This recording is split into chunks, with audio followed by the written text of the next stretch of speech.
Algebra 1, Unit 5, Lesson 5, Using Functions to Solve Equations. So we want to solve equations using functions. If we have two expressions, one of x on this side and one of x on this side, or a system y equals f and y equals g of x, and we want to solve them graphically, we can graph either each side of the equation as a function, or here we would graph each of those as a function. Then the points that solve both are the points where they intersect. If they don't intersect, meaning they're parallel, then there won't be any solution.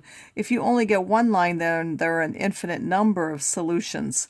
And even if we're solving algebraic, we can use the graphing method in our graphing calculator to check. Before this, we did this by elimination or substitution.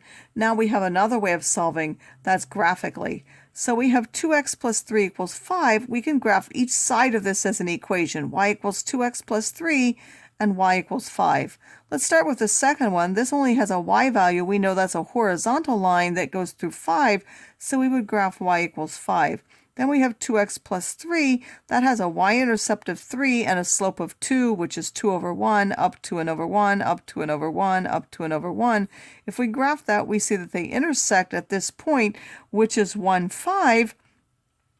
This only has an x value in it, so the solution would be x is equal to 1. Here we have another example where we have an expression in x on each side, so we're going to graph y equals 2x plus 4 and y equals 3x plus 7. So this would be y equals 2x plus 4, has a y-intercept of 4 and a slope of 2, 2 over 1, 2 over 1, 2 over 1.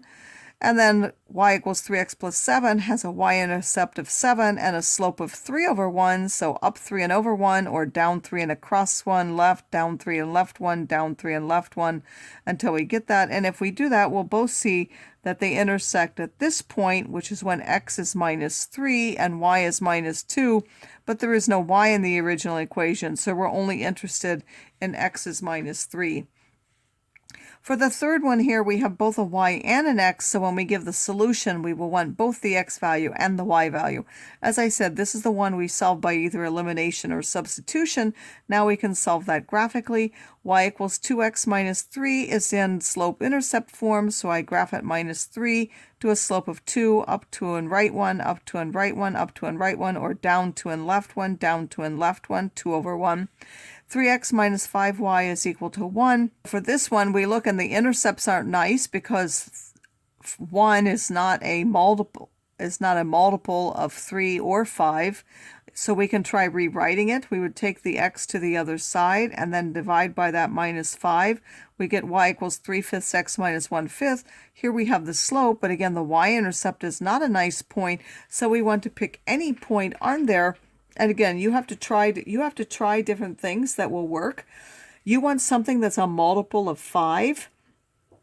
So I did minus 3 because 3 times minus 3 is minus 9. With this minus 1 will give me minus 10, meaning I'm just doing the top part, 3x minus 1, and I want a multiple of 5, which is the denominator. So 3 times minus 3 minus 1 is minus 10. Minus 10 is divisible by 5 and gives me minus 2. Another point would be at 2. 3 times 2 is 6. Minus 1 is 5. 5 divided by 5 is 1. So that will also work. There are other points that you could also find that will give you a nice point. Let's start at this one, 2, 1. So if I go to 2, 1, then I will see that to go to the next point, the slope is 3/5. So I would go up 3 and right 5. Up 3 and right 5, and so on. That one ran off the thing, so I would go down 3 and left 5, down 3 and left 5, connect them, and they happen to actually intersect at that point, 2, 1. Because we have both an x and a y in the original equation, we want both values in our solution.